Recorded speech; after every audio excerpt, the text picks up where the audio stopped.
Welcome to another Tech Help video brought to you by AccessLearningZone.com. I'm your instructor, Richard Rost. Today is part 6 of the decision tree database, and today we're going to have a lot of fun. I'm going to teach you how to add images, pictures, to your decision tree. And I've covered images before, but today I'm going to show you how you can drag and drop them right from a Windows folder into your database. All right, you ready for this? This is some cool stuff. This is part 6 of my decision tree series. So obviously, if you have not watched parts 1 through 5, please go watch those first and then come on back. Also, since we are dealing with images today, I want you to go watch my images video. Here's the link right there. You'll find it down below. It's on my YouTube channel. It's on my website. It's free. And in this video, I explain why we do not store images inside our database. Instead, what we do is we store their path and file name. And then we can use that to display the image in our forms and reports. But we don't want to save the image itself or any kind of files. Don't use attachments. Don't use OLE objects. They're all bad. They'll bloat your database. They'll make it too big. They'll make it really small or small. They'll make it really slow. All right. Remember, a big database is a slow database. So we just store the path and file name. You can see a bit of it right there. All right. And this video goes into more detail on how to do that. Now, in this video, I show you how to store the path and file name. And in the extended cut for the members, I show you how to make this browse button. So you can click the browse button. It'll open up the file dialog, and you can pick the image, and then that will save the file information there instead of having to type it in or copy and paste it yourself. Well, tons of people have asked me, is there any way to drag and drop images like that into your database? Yes, that's what I'm going to show you how to do today. Again, we're not going to store the image. We're not going to drag and drop and store the image in the database, but you can use a hyperlink field and drag and drop the image hyperlink, the file name, and save that in your database. Now, yes, those of you who have been following me for a while know that I do not like hyperlink fields. I don't use them myself. They are a pain in the behind. I don't use them for email addresses or websites or any of that stuff. The only one exception is this. If you want to drag and drop a file and store the path and file name of that file in your table, you can use a hyperlink field for that. But that's the only reason I ever use them. All right, so for today, here's my database file. Now, make yourself an images folder. This images folder, as you can see here, I got a couple images. I got these handsome guys in here, all right? You can put whatever images you want. Toward the end of class, I'm going to show you an interesting way that you can get your own custom images. We'll talk about that a little bit later. But for now, just grab any old images you got laying around. Put it in an images folder. This has to be in the same folder as your database or underneath it. So you can have it in a path underneath that. And again, why I'll explain later at the end of class. But for now, have images right underneath your database folder. Okay? All right. Let's go into our database. And we're going to modify our question table now. If you try to modify the question table right now, go to design view. Says can't do that. Why? Well, because there's an object open that's pulling data off that question table. This list box right there. All right, so we're going to close the main menu first, and then we're going to edit this guy. All right, now, down here, we're going to make a field to store our image hyperlink, and that's going to be of type hyperlink, which I normally don't like to use, but there we go. Now, why didn't I just call that image? Well, image is a reserved word, so don't use image, don't use picture. I know I've used that in classes before, and it can cause problems if you use reserved words, so try to avoid those. I got a whole separate video on reserved words, and Alex, one of my admins, has compiled a great list. I'll put a link to that down below. But this is what we're going to store our image hyperlink in. You could make a second field if you want to pull out just the address, which is just that file name. I'll show you how to do that in a few minutes. But for now, I'm just going to use the one file name. So save that and then close it. Let's go back to our main menu. Let's open up the editor for one of these right here. Design view. We're going to make this a little bit bigger, like so. And I'm going to add that hyperlink field down here. So add existing fields. There it is. Drop it down here. Now, this box is literally just for you to drag and drop the image on it. So we can make this really small like that. And over here, I'll change this to say, drag and drop image here. Okay, and we'll slide this over like so. Do a little resizing magic. All right, your user won't see this. This is literally just for you. Your user will see the final product. Okay, there we go. Save that, close it. And this is what it's going to look like. And what you're going to do is you can take one of your images like Jimmy Kirk here, click, drag, and drop. And there you go. And it saves images kirk.jpg. Okay, that's a relative path to where that file is relative to your database. Okay, and that's why it's important that this be in or under your database folder. All right, go to another record like this one here. Pick this guy, click, drag, drop. And there's the same thing right there. All right, okay, back up to the first one. Now, let's put an image object down below here that gets the data of that address right there. Now, before we can do that, we have to learn how hyperlinks store data. So let's real quick make a button. We're not going to keep it. We're just going to make a button right here just for illustration purposes. All right, cancel that wizard. Right click, build event. And in here, I'm just going to show you some stuff. I want to say message box. Okay, I want to see the hyperlink, or it's going to be the image hyperlink dot value, just so you can see what's in there. All right, come back out here. Let's close that. Take a peek at it. All right, click the button. And that's what it looks like. That's what's actually stored in there. All right, there's two parts. There could be more, but these are the two you got. You got the actual path to the file name and then what's displayed. So you can change that. And this is one of the reasons I don't like using these, because if you rely on this for email addresses or web page links, it's kind of crazy. You have to be able to know how to pull stuff out of here. So if you just want the address portion of this to give it to the image control, right? You got to know how to pull that out of there. So what we want actually is we don't want the total value. We want the image hyperlink.hyperlink.address. And that'll give us just the address portion of that hyperlink, which is what we need for the file name. All right, so save that. Come on back out here and now click the button. And there you go. There's just the address portion. Okay, now we can get where the database is by using currentproject.path. All right, I cover that in my Developer 33 class, a little more advanced. But if we put that in front of here, if we say currentproject.path and a little backspace and that, now we've got the full path and file name for that image, right? And again, that's why it's important that it is either in or under the current database folder. Okay, so save that, come back out here, and now click the button, and look at that. There's the full path and file name to that Kirk image. All right, go to the other one, right? There's the full path and file name to me. All right, now knowing this, now I can use that to put in the control source for an image. So come back in here. We're going to delete that button. Leave the code there for just a minute, though. We're going to use it in a second. Now, don't use this to insert the image because then it runs through the wizard. It wants you to pick a file. We're going to drop this down and find the image control right here. Put a box down here underneath. All right, cancel this. And now you're just left with an empty frame. There's your frame. All right, double click. That'll bring up his properties. Let me slide this back over here. Okay. We're going to call this, give it a name first, call it the image object. And the control source is going to be, come back over to your VB window. This is your control source right here. All right, copy that, come back to your database, and it's got to start with an equal sign. I'm going to zoom in so you can see it better. Shift F2, and then just put in here equals, and then that whole thing. Currentproject.path, blah, blah, blah, blah, blah, right? Hit OK. Now, Access is going to put some brackets around stuff. That's okay. I won't change anything. Save it, close it, open it. Oh, look at that. There's Jimmy Kirk. Go to the next one. There's me. See that? Isn't that cool? All right, we took the hyperlink information. Okay, we added the current project path to it, and we made that the control source for our image control. Let's do another one. Let's come over here and find, let's use Picard in something here. Let's go back to the top. All right, troubleshooting. Let's go, no, it does not turn on. Let's take Picard and drop him down here, and boom. There's Picard. Make it so, number one. And it's that easy to drag and drop images. You just got to know how to work with it. Right? You got to know this stuff here. Now, we don't need this anymore. We can get rid of that because it's in our control source.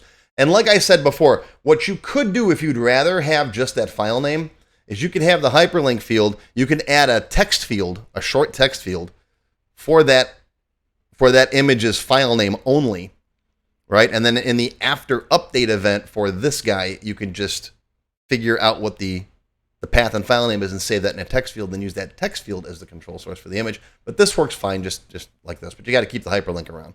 That's all. Okay. And now literally displaying this in your user form is pretty straightforward too. Save that, yes. So open up the user form here.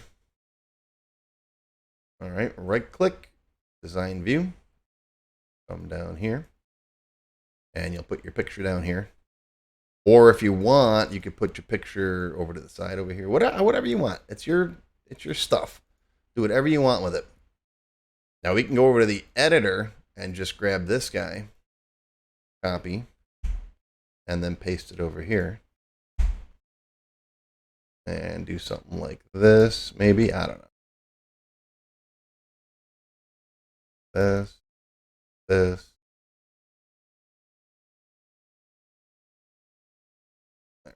Save that. Close it. Open it up. Boom. And oh, wait a minute. Why am I not seeing that? That's interesting. What happened there? Well, this is unfortunately one of those times where you do have to put the field on here. All right, so add existing fields, add the hyperlink field. All right, but we don't need to see it, so we're going to just delete that. We're going to take this, make it nice and small. I'm going to stick it up here just for now, just for a second, but watch what happens now. Open her up, and there it is.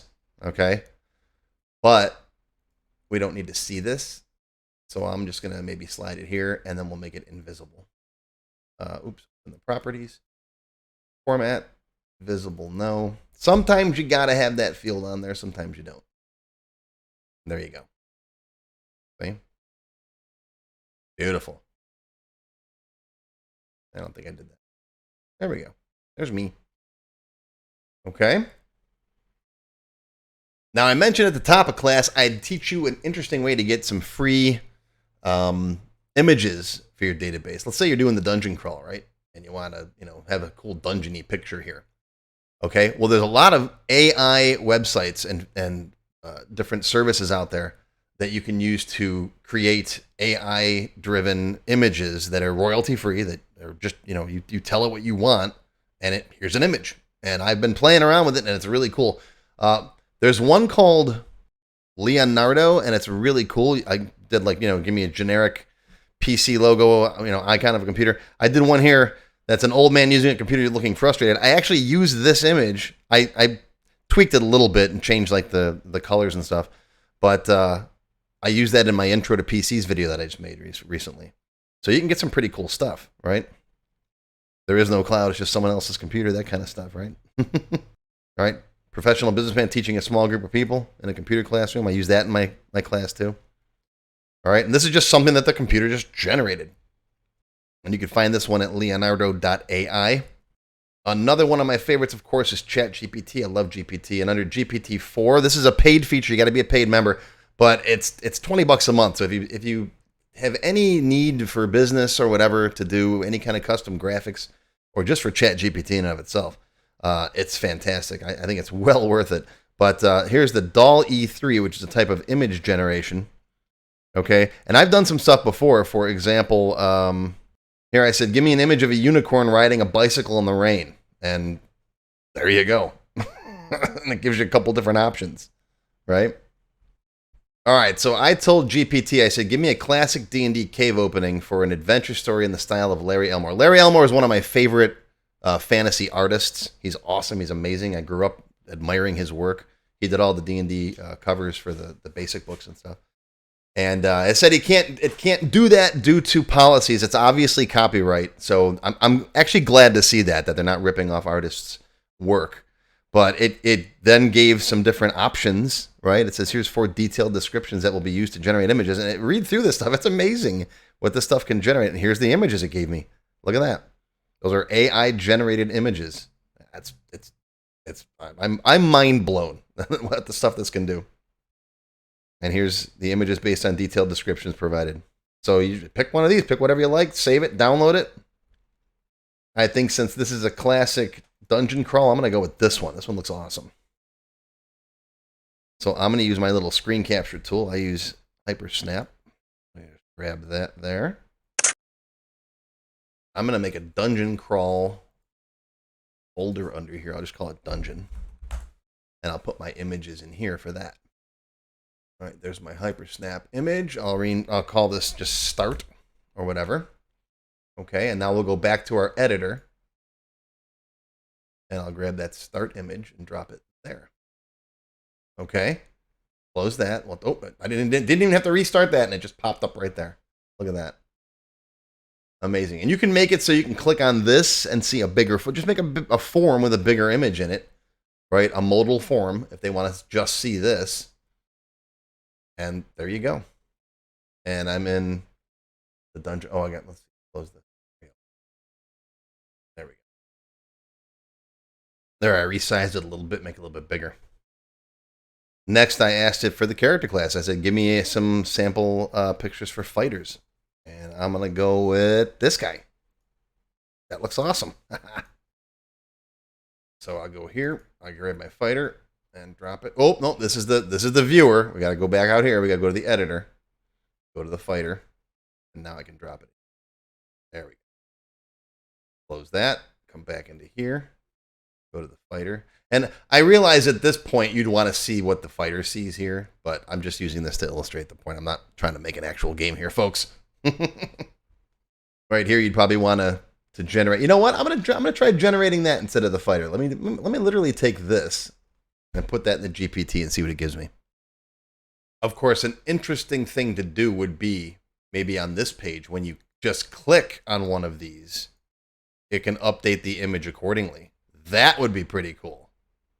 You guys want to see that? Post something down below and let me know. Because then you could click on it to see sample, right? And then it would update the picture over here. I don't know. I'm just having fun now. All right, so I gave it my text. I said that, let's continue making images for my adventure. Here's the next page of text. And, oh, my thing's still on here. And that's what it gave me. That's not too bad. Sometimes it gives you cartoonish ones.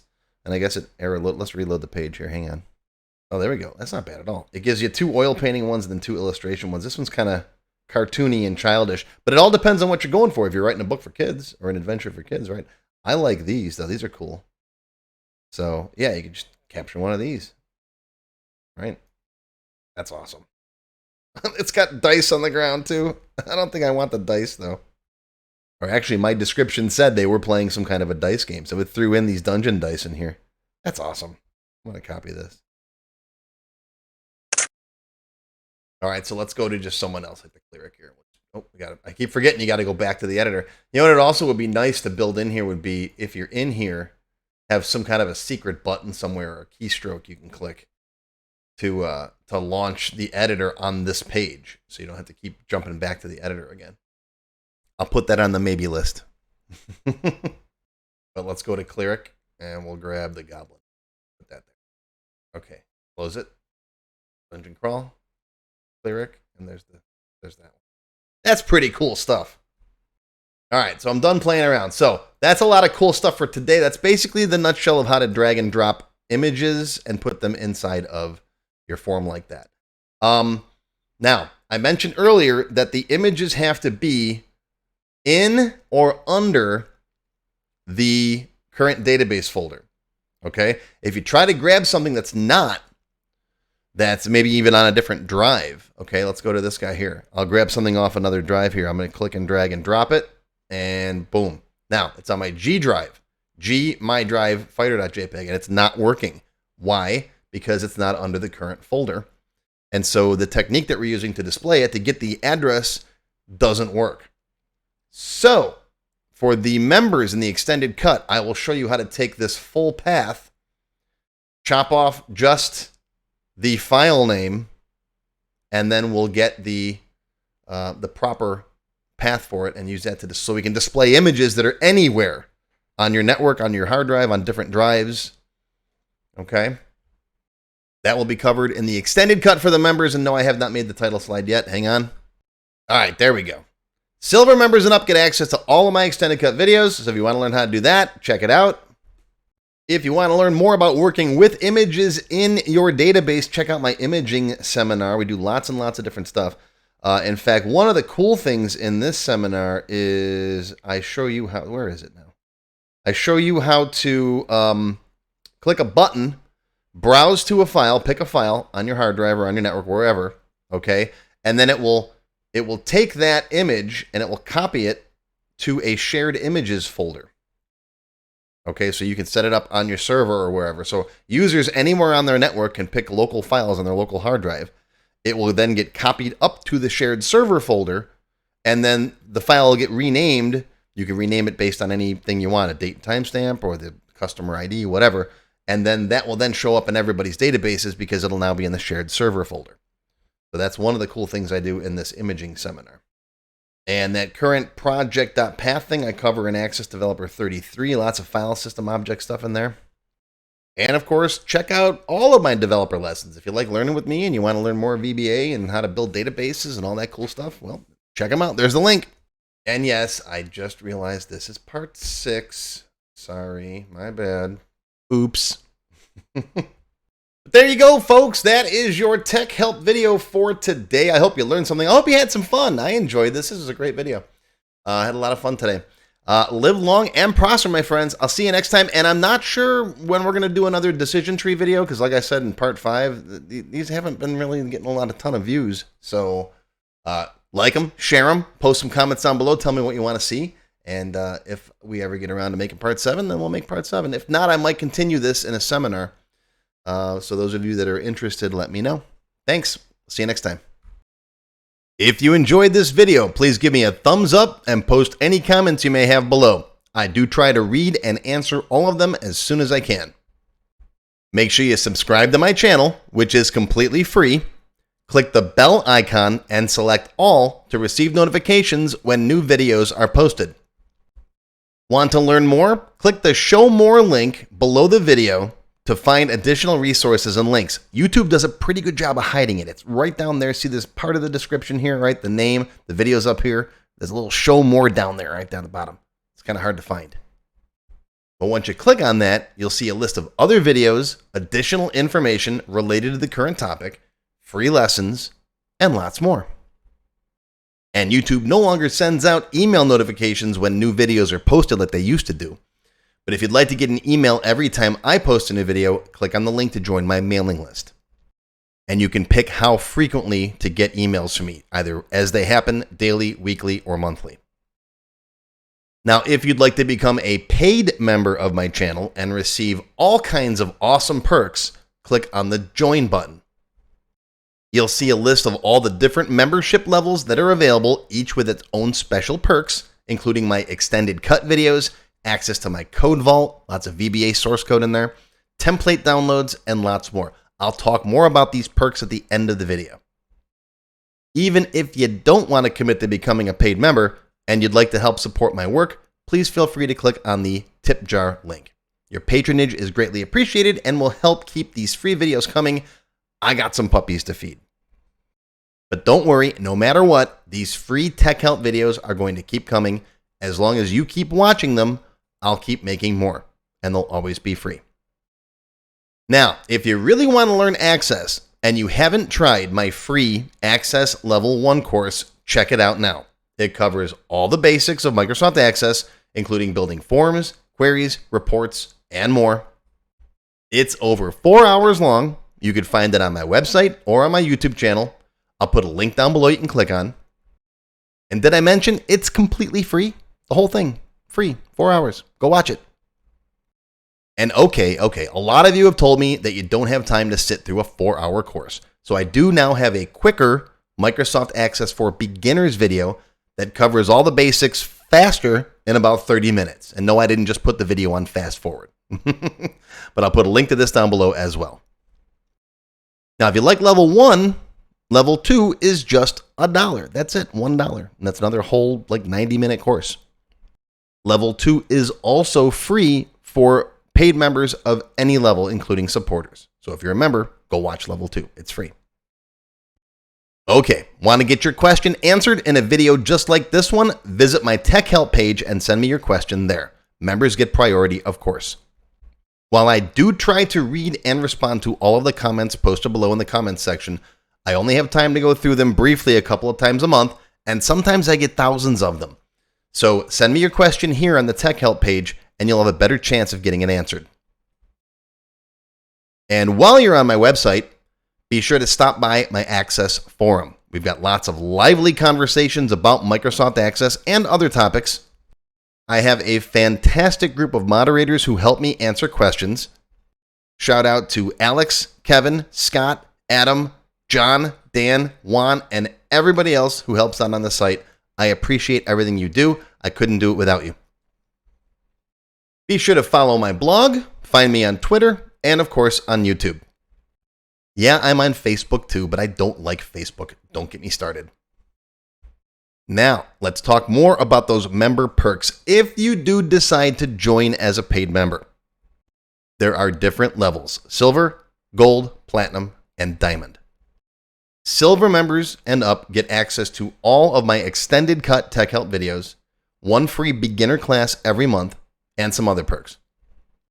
Gold members get all the previous perks, plus access to download the sample databases that I build in my Tech Help videos, plus access to my code vault where I keep tons of different functions that I use, the code that I build in most of the videos. You'll also get higher priority if you do submit any Tech Help questions. Now, answers are never guaranteed, but you do go higher in the list for me to read them. And if I like your question, you got a good chance of it being answered. You'll also get one free expert level class each month after you've finished the beginner series. Platinum members get all the previous perks plus even higher priority for Tech Help questions. You get access to all of my full beginner level courses for every subject. And I cover lots of different subjects like Word, Excel, VBA, ASP, lots of different stuff, not just Access. These are the full-length courses found on my website. You get all the beginner ones. In addition, once you finish the expert classes, you get one free developer class per month. So lots of training. And finally, you can also become a Diamond sponsor. You'll have your name or your company name listed on a sponsors page that will be shown on each video as long as you're a sponsor. You'll get a shout out in the video and a link to your website or product in the text below the video and on my website. So that's it. Once again, my name is Richard Rost. Thank you for watching this video brought to you by accesslearningzone.com. I hope you enjoyed. I hope you learned something today. Live long and prosper, my friends. I'll see you again soon.